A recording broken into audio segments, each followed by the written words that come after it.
Mission Venezuela is over.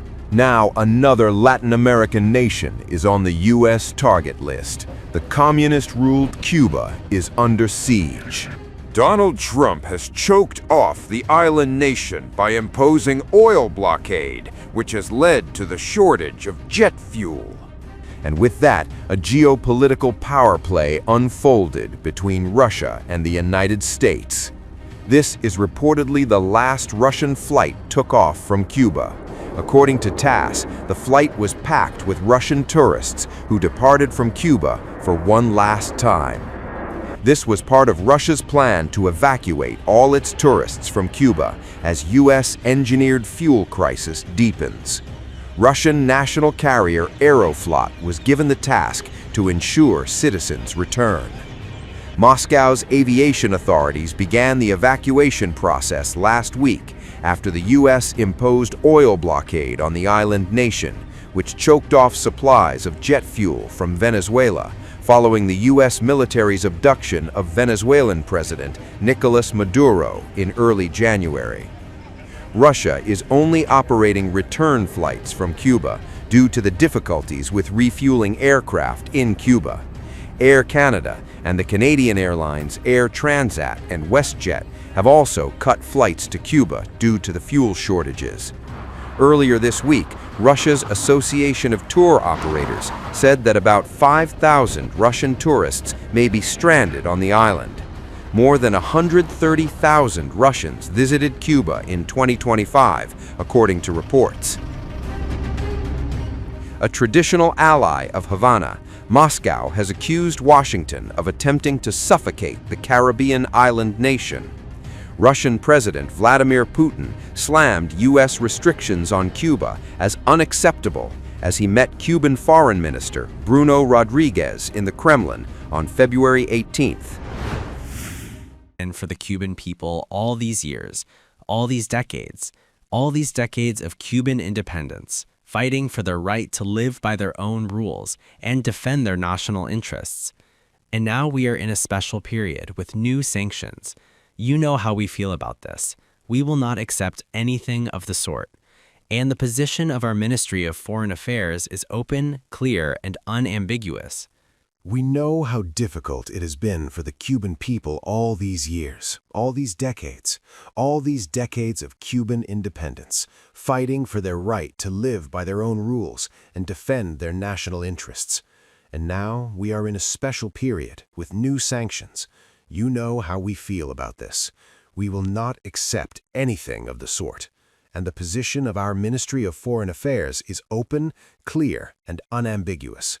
And I want to especially thank Russia for the solidarity expressed by the President and the Russian government, by the Foreign Minister, in a solid and permanent manner in the face of the tightening of the blockade against Cuba, and more recently in relation to the energy embargo that causes suffering to our people and creates difficult situations for our economy.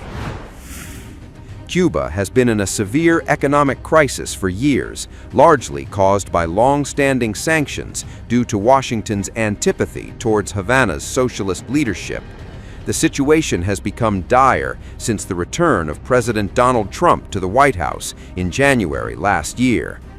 Cuba can produce just a third of its total fuel requirements, depends heavily on imports of fuels or crude to run its refineries. Due to lack of fuel, it has seen widespread power outages. Bus and train services have been cut. Some hotels have closed. Schools and universities have been restricted, and public sector workers are on a 4-day work week. Cuba, which doesn't produce much oil, heavily depends on imports of fuels or crude to run its refineries.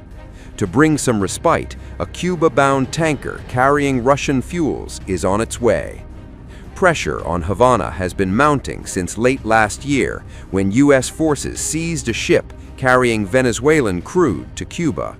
After the capture of Venezuelan leader Nicolás Maduro, the Trump administration swiftly ordered the interim government left behind to halt shipments of crude to the communist-run island.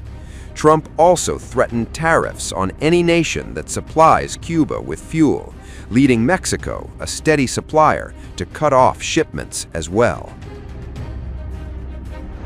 A ship reportedly carrying Russian fuel is on its way to Cuba, a move putting Donald Trump's sanctions to the test as the island nation faces a deepening energy crisis. According to a Bloomberg report, the ship Seahorse is set to arrive in early March, carrying much-needed fuel to Cuba. Cuba is facing the worst energy crisis, falling short of fuel critical for cooking, transportation, and power generation. The available electricity has plummeted since the beginning of the year, and satellite images found the level of power at night down by almost 50%, the report added. The vessel Seahorse received supplies in a ship-to-ship transfer off the coast of Cyprus and is likely carrying nearly 200,000 barrels of Russian gas oil. Gas oil refers to diesel-type fuels used in transportation and power generation. The Bloomberg report said that it was unclear whether the Seahorse will be able to break the American blockade, which has resulted in the seizure of 9 ships involved in the transport of sanctioned oil. The U.S. military's presence in the Caribbean has choked off much of Havana's oil supply. Pressure on Havana has been mounting since late last year, when the American forces seized a ship carrying Venezuelan crude to Cuba. After the capture of Venezuela's then-president, Nicolás Maduro, in January, the American administration swiftly ordered the interim government left behind to halt shipments of crude to Cuba. Trump also threatened tariffs on any nation that supplies Cuba with fuel, leading Mexico, a steady supplier, to cut off shipments as well. Cuba is right now a failed nation, and they don't even have jet fuel to get for airplanes to take off. They're clogging up their runway. We're talking to Cuba right now, and Marco Rubio talking to Cuba right now, and they should absolutely make a deal because it's really a humanitarian threat. And we have a lot of great Cuban Americans, and they're going to be very happy when they're going to be able to go back and say hello to their relatives and do things that they should have been allowed to do for a long time. I'm very interested in the people that are here that were treated so badly by Castro and the Cuban authorities. They have been treated horribly. So we'll see how it all turns out. But Cuba and us, we are talking. In the meantime, there's an embargo. There's no oil, there's no money, there's no anything. If a deal isn't made, would you consider an operation like the one in Venezuela? I don't want to answer that. Why would I answer that? If I was, it wouldn't be a very tough operation, as you can figure. But I don't think that'll be necessary. Cuba, which doesn't produce much oil, heavily depends on imports of fuels or crude to run its refineries. Russia, for its part, has come under deeper international sanctions over its 4-year-long war on Ukraine, and both US and European nations have stepped up moves to seize tankers from the so-called shadow fleet that helps keep sanctioned barrels flowing.